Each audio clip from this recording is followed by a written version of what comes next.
koran Bintang Surabaya tahun 1900. Ini ada di Gresik, guys. Bukan di Spanyol. Sebagai bukti. Apa, Pak? Halo sahabat Arkeovlog, jumpa lagi. Apakah sudah diseruput kopinya hari ini?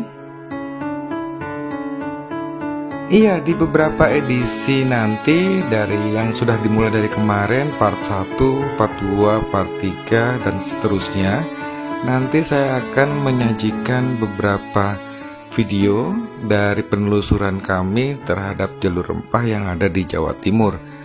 Di akhir video saya belum menyimpulkan apa-apa, tapi nanti endingnya nanti coba akan kita menyimpulkan semua, merangkai semua tentang jalur rempah yang terjadi pada abad ke-19, dan mungkin kita akan tarik mundur hingga ke masa-masa Majapahit dan Kahuripan, sehingga kita bisa memahami bagaimana pola terbentuknya peradaban itu yang dipengaruhi oleh aktivitas perdagangan.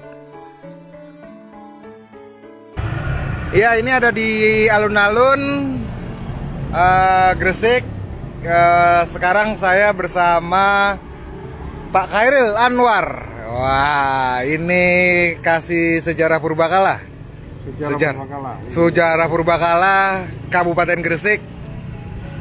Mas Khairil, bisa diceritain gimana sih tinggalan-tinggalan yang tersisa yang ada di Gresik ini?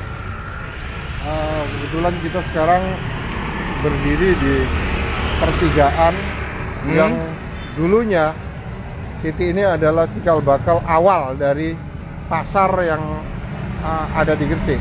Pasar di Gresik. Pasar di Gresik. Buktinya masih pasar itu dari peta lama. Dari peta lama dan sedikit dari tinggalan yang masih tersisa. Kalau itu tinggalan apa, Pak? Itu pertokoan di masa lalu. Pertokoan. Pertokoan itu. Oke. Ini sisa dari pasar. Pasarnya ada di sini. Pasarnya ya di titik ini. Di titik ini. Di titik ini pasarnya. Oke. Jadi sepanjang jalan Basuki Rahmat saat ini. Basuki Rahmat ya? Ya, adalah pasar yang diduga berkembang sejak abad 14. Abad 14? Sejak abad 14. Majapahit. Majapahit. Oh, yang disebut Kampung Baru Gresik ini. Nah, itu. Jadi yang dalam catatan Mahuan kan disebutkan Kampung Baru. Betul. Nah, jadi apakah itu letaknya di mana? Kurang lebih? Dari titik ini sekitar 500 meter kita akan sampai ke Kampung Pecinan. 500 meter Kampung Pecinan ke arah mana? Ke arah selatan. Selatan. Selatan mana?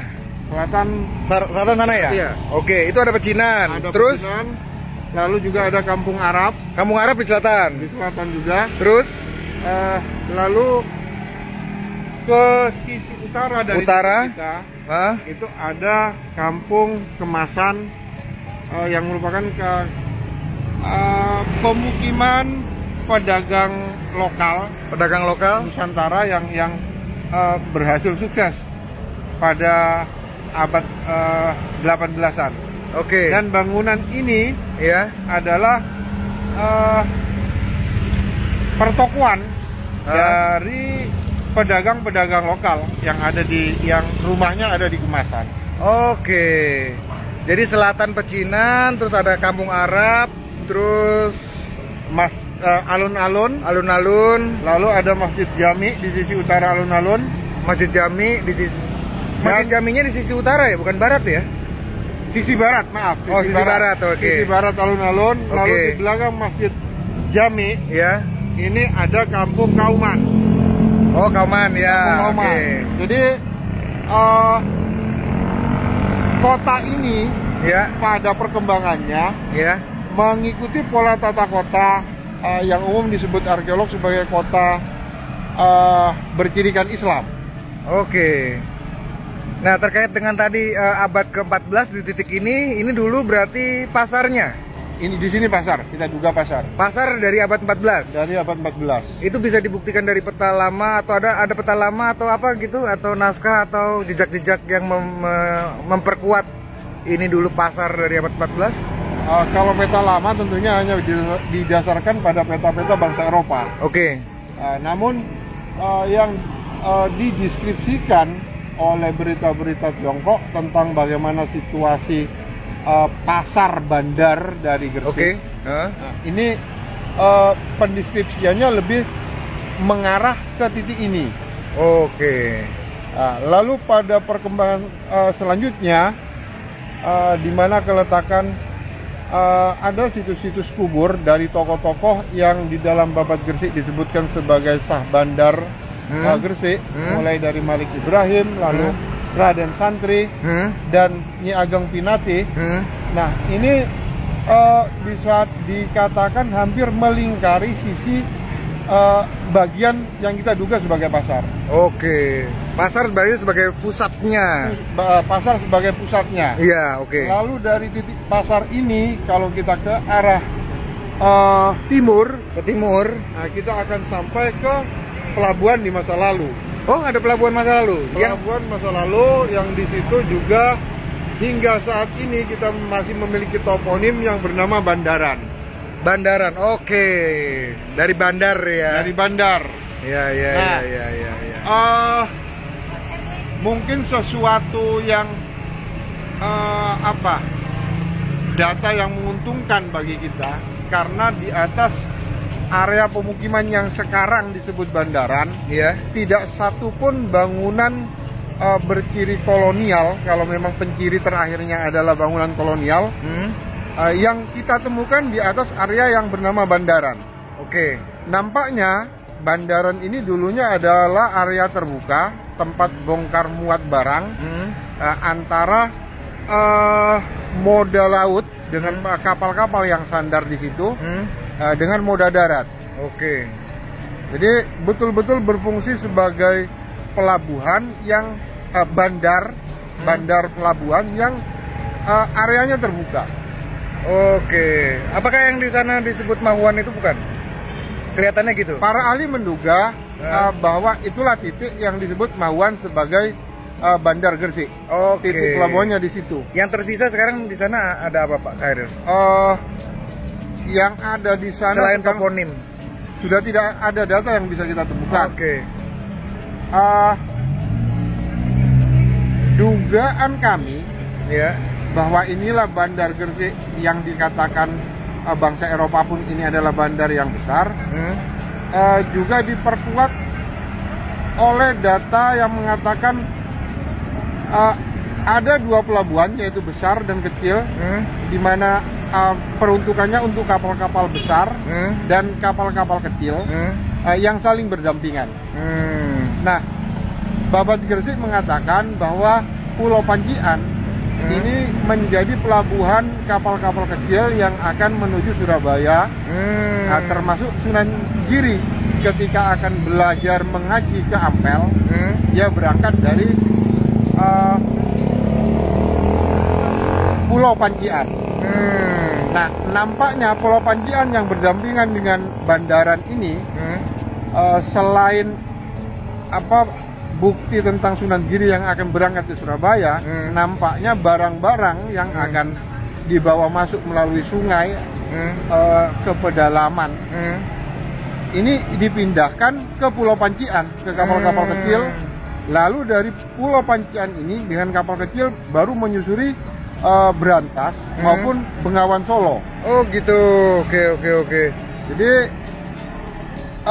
saya kira progres penelitian untuk kota Gresik, Bandar Gresik ini, saya kira memang sudah sedikit ada kemajuan, namun masih harus banyak ditopang lagi dengan penelitian-penelitian yang untuk dieksplor lagi ya, sehingga mencari bukti-buktinya lebih kuat lagi, begitu ya. Betul. Oke, sekarang kita jalan-jalan melihat jejak-jejaknya yang mungkin masih tersisa. Oke. Makasih.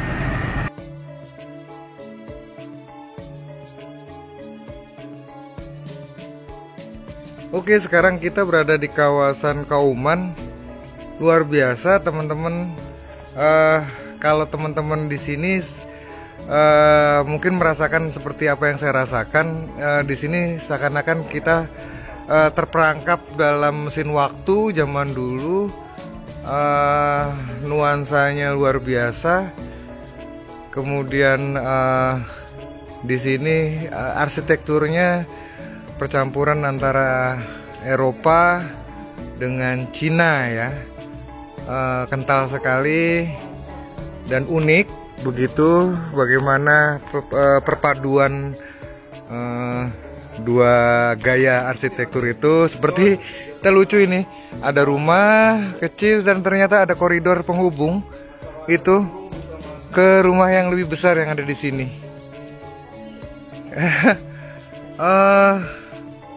Luar biasa.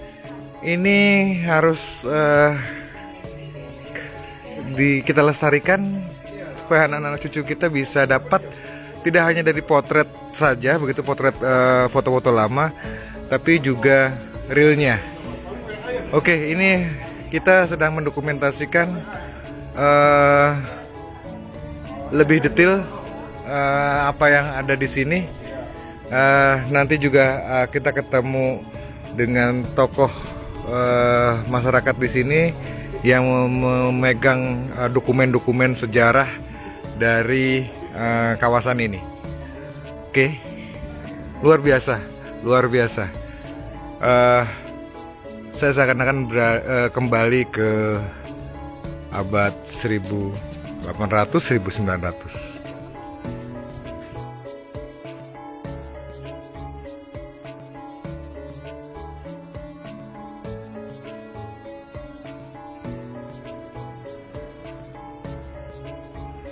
Oke, kita sekarang ngintip ya bagaimana sih teknologi abad ke-19 dalam membangun rumah. Nah, ini bisa lihat kan, dia menggunakan dua bata disandingkan begitu, terus direkatkan dengan campuran pasir, terus kemudian semen yang cukup tebal ya, banyak pasir dan kapurnya.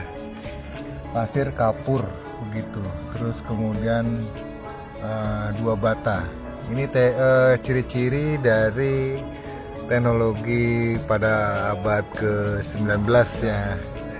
Untuk bangunan gaya-gaya itu seperti ini.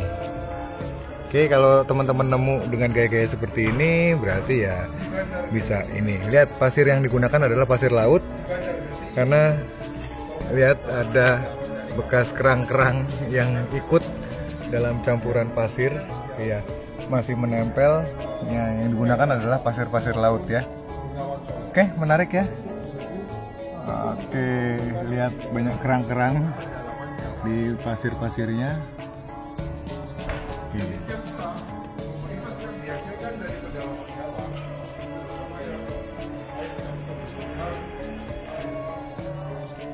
Hal yang sama juga digunakan pada lepa atau lapisan halus ya, bagian luar melindungi bata-bata itu. Komposisi pasir dan kapur masih cukup dominan ya. Oke, gitu ya.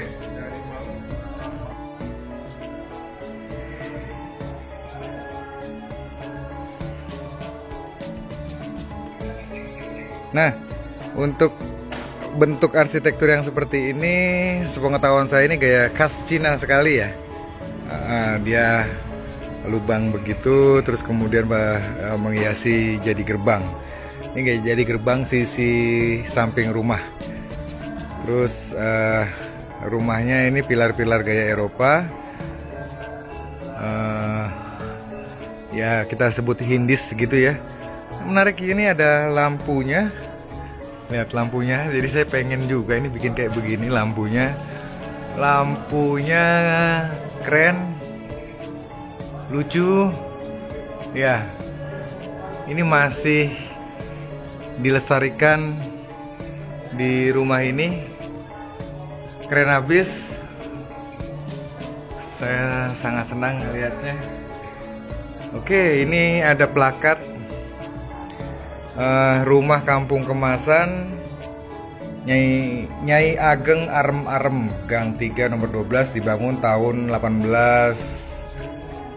tidak terbaca 8 oleh Umar. Bangunan terdiri dari 2 lantai. Lantai pertama untuk hunian, lantai kedua untuk penangkaran burung walet unit keluarga Muskin Bia Umar sejak awal didirikannya, direstorasi pada tahun 2014 bersama dalam kegiatan konservasi.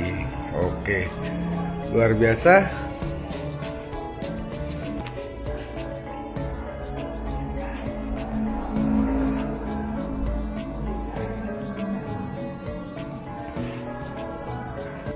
Kampung Kemasan, Pak.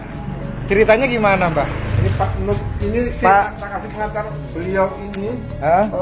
orang pejuangnya. Pejuangnya apa? Warga Gresik dengan kemasannya ini Oh gitu. untuk naik ke kancah nasional bahkan internasional. Oke. Nah, jadi sekarang kalau ada tamu-tamu asing, tamu manapun yang ingin tahu sejarah Bandar Gresik, lebih banyak datang ke beliau. Nah, mohon maaf, beliau ini walaupun nampak sudah beruban, tapi dia masih muda. Oke. Muda dulu masih. Enggak jadi gini ya. Oke. Saya syuting tanpa rokok dulu ya, Mbak. Ya. Soalnya takut ditonton anak sekolah. Jadi nama kemasan. Sebelumnya saya mau cerita bahwa pada tahun 1850 itu ada seorang Tionghoa, Ya. dengan Tionghoa yang namanya Pak Biong.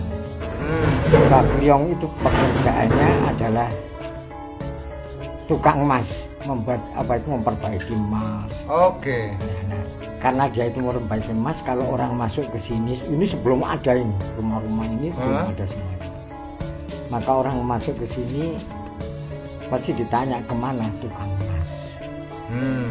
Nah, tukang emas itu bagi orang Gresik namanya kemasan.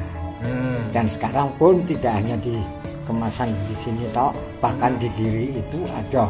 Kalau di sana memang kumpulan dari orang-orang yang memang bekerja untuk emas itu. Oke. Sehingga di sana juga ada daerah keemasan. Nah, pada tahun 1850 Ya. barulah masuk ke rumah sini, ke kampung ini, ke daerah ini, seorang pengusaha kulit yang namanya Haji Umar bin Ahmad. Nah, Haji Umar bin Ahmad itu mendirikan rumah di sebelah sini. Nah, ketika dia membangun itu dan sambil, tapi dia itu masih berkecimpung kulit itu hanya di sekitar Gresik ini aja. Oke. Maka dia setelah mendirikan rumah itu, anak-anaknya bertambah mendirikan rumah sebelah ini. Kemudian bertambah lagi mendirikan rumah ini. Oke. Jadi Itu berarti ini tahun 1800-an ya? Ya, ini tahun 1862. 1862. Ya, Rumah ini. tahun 1858. Oke. Ya. Nah, Ini berarti rumahnya rumah keluarga Haji Umar bin Ahmad yang tadi saya katakan. Haji Umar bin Ahmad. Oke. Termasuk ini juga? Ya, belum. Oh, belum ini. Ini belum. Baru setelah anak-anaknya sudah besar, kemudian perusahaan kulit itu dipegang oleh kelima anaknya. Sebetulnya anaknya 7, tapi yang ikut yang bergerak itu hanya 5. Oh, yang 2? Yang 2 berusaha di daerah lain, di Lamongan dan di Surabaya. Oh, kirain anak 7 dari 2 ibu. Enggak ya? Satu ibu ya. Nah, kemudian setelah dipegang, nah ketika Ini bagus. kemudian anak-anaknya itu menggantikan setelah menggantikan bapaknya Haji Umar bin Ahmad. Oke. Anaknya itu ada 7 dan saya katakan hanya 5 yang bergerak dalam bidang ini. Ya. Nah, kemudian setelah dipegang oleh anak-anaknya ini tidak hanya bergerak Ya. di daerah sini saja, tetapi sudah meliputi tanah Jawa. Sebagai bukti Apa, Pak? Ini koran Bintang Surabaya tahun 1900. membuktikan bahwa gambar kita itu supaya tidak ketinggalan harga. Oke. Karena di bagian iklan udah tercantum harganya juga ya. Oke. Sampai itu bisa membandingkan dengan harga emas. Oh, Kalau oke. tidak ada mungkin bandingkan dengan harga emas. Iya. Dari situ bisa membandingkan dan bisa menjual dengan perbandingan itu. Kalau harga emas sekian, maka kulitnya sekian. Oleh karena itu, Berarti di sini selain emas juga emas kemudian tidak ada, kulit saja. kulit. Kok kenapa namanya kemasan? Oh iya iya iya, tukang emas itu. Oke. Ya kalau kulit itu berarti 1900-an. Mulai tahun 1896. 1896. Itu sudah dipegang anak-anaknya. Sebelumnya itu dipegang oleh Haji Umar bin Ahmad yang Oke, kenapa kemudian itu menjadi saudagar sekali ya? Setelah dipegang oleh anaknya, tidak hanya bergerak di daerah sekitar Gresik, tapi bahkan di Jawa Timur. Ekspansi. Ini surat-suratnya ada semuanya. Siap. Kemudian seluruh Jawa, akhirnya dari Puerto Prigen, Batavia, Semarang, Solo, semuanya. Oke. Ya, oke. Inilah yang mengakibatkan mbah-mbah kita itu bisa membuat rumah. Nah tentunya akan ada pertanyaan, kok bisa membangun rumah kayak begini? Siapa arsitekturnya? Arsitekturnya adalah uang. Contoh gambar-gambar, terus uang-uang kan ada biasanya ada gambar-gambar rumah. Itu dicontoh? Dicontoh. Tapi siapakah yang meminta untuk bangun? Karena pada waktu itu orang-orang pribumi belum sanggup untuk membuat rumah-rumah ini. Didatangkan dari Cina. Oh dari Cina. Arsitekturnya Cina. Bukan arsitekturnya, arsitektur tetap uang tadi. Oh, modelnya dari uang tadi. Yang bangun tukangnya itu dari Cina. Cina. Oh gitu. Oleh karena itu kalau kita lihat, maka warna itu sangat mempengaruhi. Kenapa kemudian dominan merah sekali? Untungnya tidak ada kuning. Kalau kuning